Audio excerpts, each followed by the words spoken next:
It's March the 5th, 2021, and our reading in Joshua today is in chapter 15. The allotment for the tribe of Judah, clan by clan, extended down to the territory of Edom, to the desert of Zin, in the extreme south. Their southern boundary started from the bay at the southern end of the Salt Sea, crossed south of Scorpion Pass, continued on to Zin, and went over to the south of Kadesh Barnea. Then it ran past Hezron up to Adar and curved around to Karkar. It then passed along to Asmon and joined the Wadi of Egypt, ending at the sea. This is their southern boundary. The eastern boundary is the Salt Sea as far as the mouth of the Jordan. The northern boundary started from the Bay of the Sea at the mouth of the Jordan, went up to Beth Hoglah, and continued north of Beth Arabah to the stone of Bohan, son of Reuben. The boundary then went up to Debir from the valley of Achor and turned north to Gilgal, which faces the pass of Adummim, south of the gorge. It continued along to the waters of En Shemesh and came out at En Rogel. Then it ran up the valley of Ben Hinnom along the southern slope of the Jebusite city, that is Jerusalem. From there it climbed to the top of the hill west of the Hinnom Valley at the northern end of the valley of Rephaim. From the hilltop, the boundary headed towards the spring of the waters of Nephtoah, came out at the towns of Mount Ephron, and went down towards Baalah, that is Kiriath Jearim. Then it curved westward from Baalah to Mount Seir, ran along the northern slope of Mount Jearim, that is Kesalon, continued down to Beth Shemesh and crossed to Timnah. It went to the northern slope of Ekron, turned towards Shikeron, passed along to Mount Baalah and reached Jabneel. The boundary ended at the sea. The western boundary is the coastline of the Great Sea. These are the boundaries around the people of Judah by their clans. In accordance with the Lord's command to him, Joshua gave to Caleb, son of Jephunneh, a portion in Judah, Kiriath Arba, that is Hebron. Arba was the forefather of Anak. From Hebron, Caleb drove out the three Anakites, Sheshai, Ahiman, and Talmai, descendants of Anak. From there, he marched against the people living in Debir, formerly called Kiriath Sefer. And Caleb said, I will give my daughter Achsah in marriage to the man who attacks and captures Kiriath Sefer.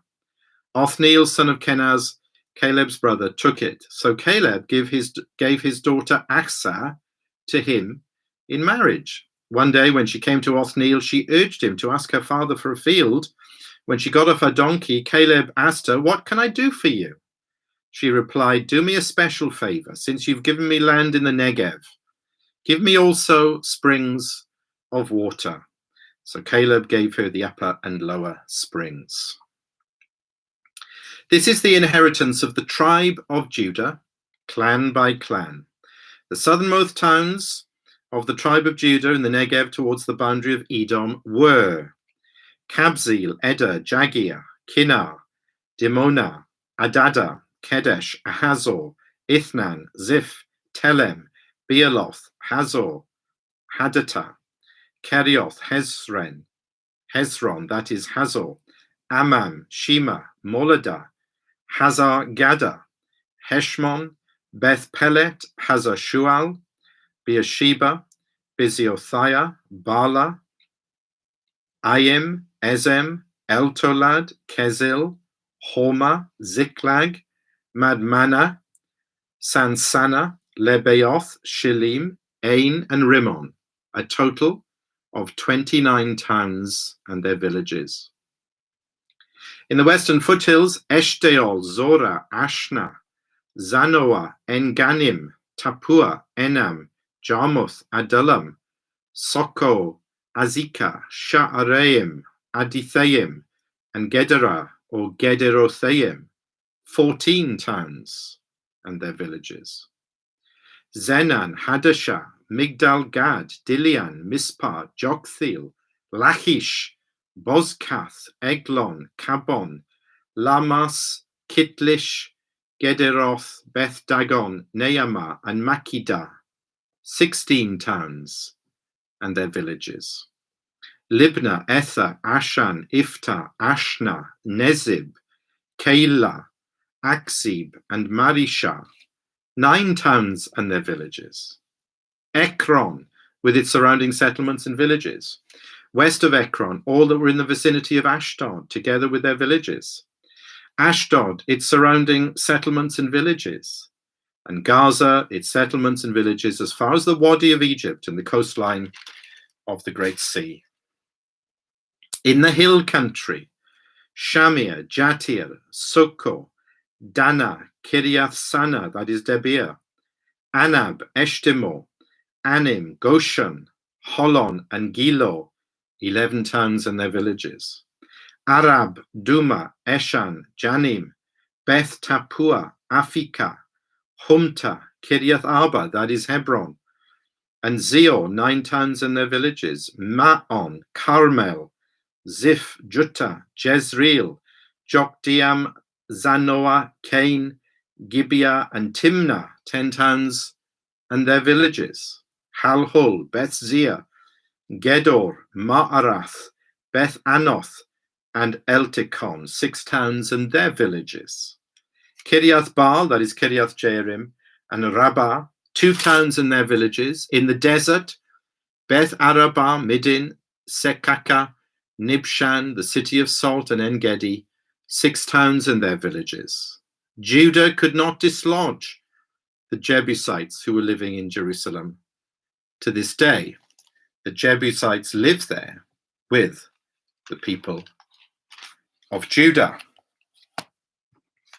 Amen. Now, we might struggle to understand it. In what way, then, is every word in a chapter like this that we've just read together, in what sense is every word here profitable and is a word from God that we need today? But it is useful to get a sense of the context and get some sense of perspective by flipping forward and reading the following chapters, and I am going to read through them day by day, and read them through the lens of chapter 21, verses 43 to 45. Let me just read one of those verses. So the Lord gave Israel all the land he had sworn to give their forefathers, and they took possession of it and settled there. In other words, every bit of this, every bit of ground, every town, every city, every area had been given to them by God. They had received these things by faith. But the big thing all of this is saying to us, it might seem a bit tedious to us. It might seem about as exciting as reading the telephone book. But for a Jew then and down through the centuries, this is tremendously exciting, because this is telling us that God keeps all his promises. Firstly, to the tribe of Judah. Chapter 15, verse 1, the allotment for the tribe of Judah, clan by clan.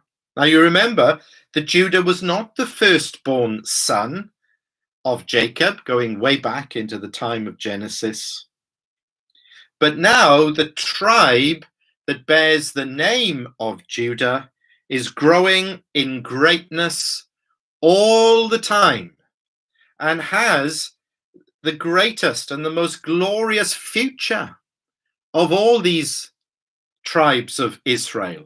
And that is highlighted here by the fact that they are the first on the list to receive their allotment. And we give them the geographical dimensions in verses 1 to 12, the boundaries of the land that is now theirs, north, south, east, and west. And then verse 20 to 62, verse 20 says, this is the inheritance of the tribe of Judah, clan by clan. Not just the geography, but now we get down to such specific detail. All of this has been delivered up for them and is being given to them according to the promise and power of God. But look how that whole section ends. It's full of it. You know, if you were these people and you were reading this and you knew that this was true for you, this was describing your home, your future, your destiny, your inheritance, you would be getting very, very excited at all of this. But look what it says at the end. There is a rather sinister and sad note. And we see this all the way through. Judah could not dislodge the Jebusites who were living in Jerusalem. To this day, the Jebusites live there with the people of Judah for whatever reason. And often there was lack of faith or lack of energy and commitment or whatever it was. They didn't do what God had said. They could have, but they didn't. They didn't drive out the tribes that they should have. And therefore they were around. And they would cause trouble and difficulty in the days to come. Just a slightly sad and sour note to tell us that this is not paradise regained. This is not a perfect heaven on earth.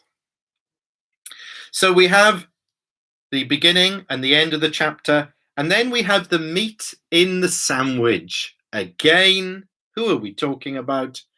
Verses 13 to 19. There's Caleb again. Caleb, who comes with and is always associated with the men of Judah, and is an outstanding character for all the reasons that we said yesterday. And I think he's there to say to us, this is how you are to take hold of the promises.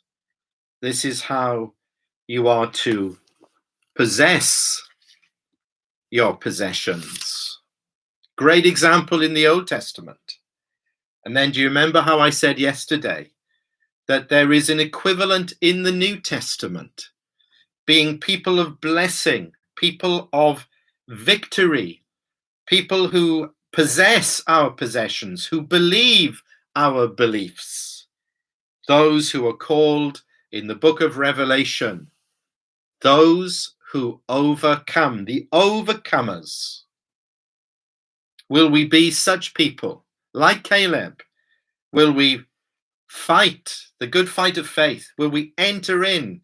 Will we take hold of those promises? Will we possess the land that the Lord has for us?